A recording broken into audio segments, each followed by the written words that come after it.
بہرحال یہ تحریکیں جو ہیں اس میں بہت کچھ ایک تو پازیٹو اثر نکل چکا ہے، وہ باقی ہے، وہ ختم ہونے والا نہیں ہے، کہ کچھ صدیوں کے انحطاط اور زوال کی وجہ سے ہم سمجھ بیٹھے تھے کہ اسلام بھی بس ایک مذہب ہے، اب ہم سمجھتے نہیں، اسلام دین ہے اور یہ غلبہ چاہتا۔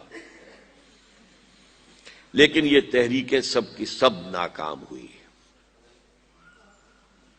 اس کی دو وجوہات ہیں، ویسے میری کتابوں میں تفصیل سے بحثیں ہیں ان پر۔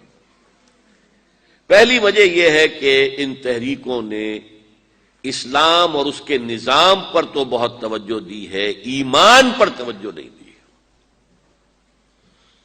اسلام ایک عمارت ہے جس کے نیچے بنیاد ایمان ہے۔ جب تک ایمان قوی نہیں ہوگا، لیونگ تھرابنگ ایمان، برننگ ایمان، ایمان وتھ کنوکشن، اس وقت تک یہ مہم سر نہیں ہو سکتی۔ اور نمبر دو، میتھڈالوجیز انہوں نے جو ہم اصل تحریکیں تھیں ان سے بورو کر لی، کمیونسٹوں سے لے لی، سوشلسٹوں سے لے لی، فاشسٹوں سے لے لی اور گوریلوں سے لے لی۔ یہ ساری جو ہے بوروڈ میتھڈالوجیز ہیں، حالانکہ اس میتھڈالوجی لینی چاہیے تھی سیرت محمد سے صلی اللہ علیہ وسلم۔ ان دو غلطیوں کی وجہ سے یہ ساری تحریکیں ناکام ہو گئی۔ اور اب ہونے والا کیا ہے؟ اب جو ہونے والا ہے، نمبر ایک، فوری طور پر تیسری عالمگیر جنگ جو سر پر کھڑی ہوئی ہے، آرمگیڈون جسے وہ کہتے ہیں بائبل کی اصطلاح میں، اور الملحمۃ الکبریٰ یا الملحمۃ العظمیٰ یہ حدیث کے اندر کہا گیا ہے۔ متفق گردید رائے بو علی بارائے من، انجیل کی آخری کتاب ریولیشنز آف جان، اس میں آرمگیڈون، اگر ڈکشنری میں دیکھیں گے تو آپ کو معنی ملیں گے آرمگیڈون کے، a very big war which will be fought between the forces of evil and good before the end of this world. اور اسی کا ذکر حضور نے کیا، بہت بڑی جنگ ہوگی، بہت بڑی جنگ ہوگی، مڈل ایسٹ اس کا میدان بنے گا۔ اور اس جنگ کے اندر عربوں کا شدید نقصان ہوگا، شدید نقصان ہوگا، شدید نقصان ہوگا، تہس نہس ہوں گے۔ حضور نے فرمایا کہ ایک باپ کے اگر 100 بیٹے ہوں گے تو 99 ختم ہو جائیں گے، ایک بچے گا۔ یہ حدیث ہے، کتاب الملاحم پڑھیے۔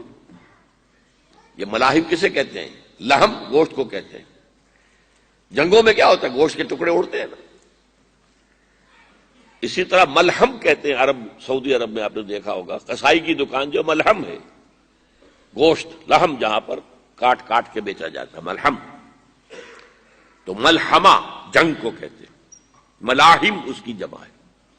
الملحمۃ العظمیٰ، الملحمۃ الکبریٰ، یہ دو الفاظ حدیث میں آئے۔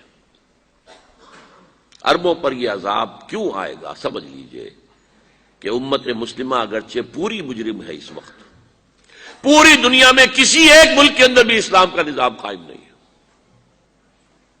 اور اسی لیے ضربت علیہم الذلۃ والمسکنۃ وباؤوا بغضب من اللہ، آج ہم اس عذاب میں مبتلا ہے۔ میری کتاب موجود ہے اس پر، سابقہ اور موجودہ مسلمان امتوں کا ماضی، حال اور مستقبل ہے۔ آج کیوں ذلیل کہ کل تک نہ تھی پسند گستاخی فرشتہ ہماری جناب میں؟ اس کا جواب یہ ہے، ان میں سب سے بڑے مجرم عرب ہیں، جن کا جتنا اونچا رتبہ ہوتا ہے اتنا ہی پھر ان کی جرم کی سزا بھی سخت ہوتی ہے۔ ازواج مطہرات سے کہہ دیا گیا تھا کہ تم کوئی غلط حرکت کرو گی تمہیں دوہری سزا ملے گی۔ تم محمد کے گھر میں رہتی ہو صلی اللہ علیہ وسلم۔ اسی طرح عربوں میں سے تھے حضور، رسول عربی، رسول ہاشمی، اور نمبر دو، ان کی مادری زبان میں اللہ کا کلام موجود ہے، انہیں اسے سمجھنے کے لیے کوئی مشقت اور محنت نہیں کرنی پڑتی۔ پھر بھی مغربی کولونیل کا بستر جیسے جیسے طے ہونا شروع ہوا اور عرب ممالک آزاد ہونے شروع ہوئے، کسی نے ماسکو کو قبلہ بنا لیا، کسی نے واشنگٹن کو۔ اسلام کو کسی نے اپنا قبلہ نہیں بنایا۔ میرے اپنے اندازے میں ہولوکاسٹ جو ہوا تھا پچھلی صدی میں، اس کو 10 سے ضرب دے دیجئے، اتنا بڑا ہولو کاسٹ مڈل ایسٹ میں ہوگا اس ملحمۃ العظمی اور ملحمۃ الکبریٰ کے ذریعے سے۔ بہت برے دن آ رہے ہیں، بہت برے دن آ رہے ہیں، بہت برے دن آ رہے ہیں۔ البتہ اس کے بعد پانسا پلٹے گا۔ اس پانسا پلٹنے کی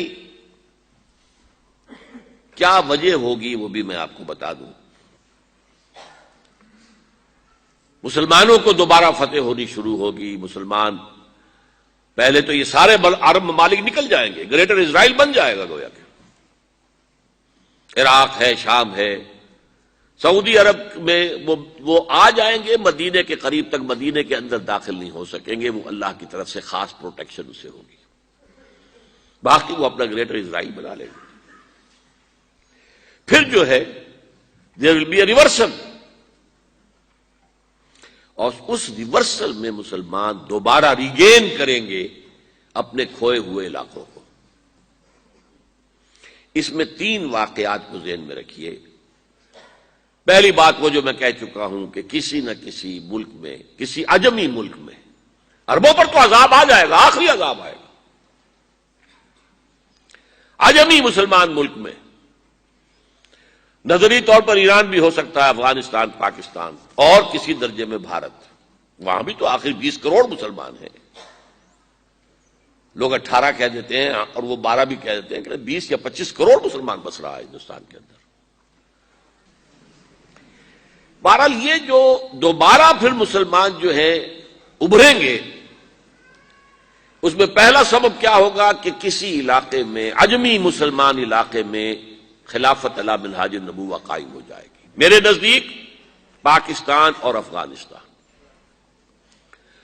میرا گمان ہے واللہ عالم، میں نے کہا تھا ان باتوں میں اختلاف کی گنجائش ہے، یہ کوئی میں قرآن و حدیث کی روح سے نہیں کہہ رہا ہوں، لیکن جو میرا مشاہدہ ہے افغانستان کی تقسیم ہو جائے گی، پختون حصہ جو ہے پاکستان کے ساتھ ملے گا، اور یہ یہاں پر وادی سندھ، جس کو اقبال نے کہا ہے کارواں زیں وادی دور و دراز آیت بروں، اس جہاں پر خلافت علی منہاج النبوہ کا نظام قائم ہوگا اور یہاں سے فوجیں چلیں گی، نمبر 1۔ نمبر 2، عرب کے ریگزار میں 15ویں صدی کے مجدد کا ظہور ہو جائے گا۔ مہدی کو ہم مانتے ہیں مجدد، شیعہ مانتے ہیں 12ویں امام جو چھپے ہوئے ہیں،